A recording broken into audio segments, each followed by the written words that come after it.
Have you ever opened your laptop only to find that your Wi-Fi isn't working? Maybe the wireless icon disappeared and your computer says it isn't connected to a network.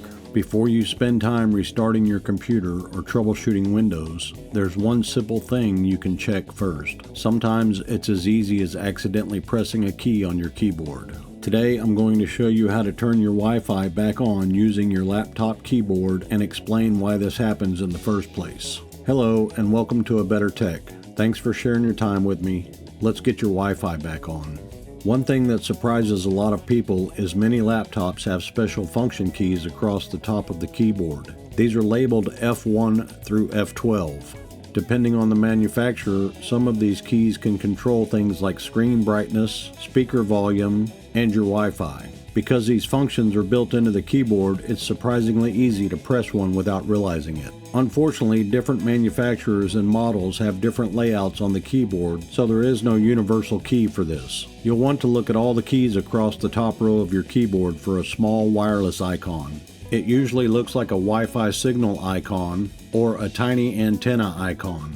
If the icon is available on one of the keys, you may just need to press it to get your Wi-Fi back on. Although some laptops are set up in a way that you need to press the FN key while pressing the particular function key. Make sure you try both ways. Also, your laptop may have an airplane mode key instead of a Wi-Fi key. This icon, of course, looks like a little airplane. Airplane mode will disable your wireless connection. You can check if airplane mode is enabled in the quick settings here. If it's turned on, just click to turn it off. While you're here in the quick settings, you can ensure that your Wi-Fi is enabled as well.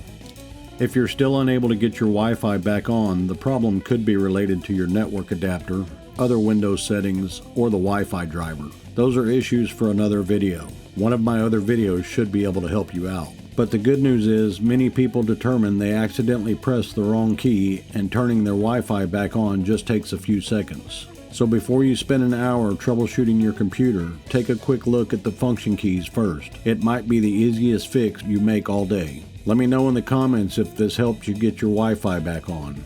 And if this video helped you, check out my other videos or my website for more practical tips and guides to get the most from your tech. Make sure you like and subscribe or I'll have to steal your RAM. Thanks for watching. I'll see you in the next one.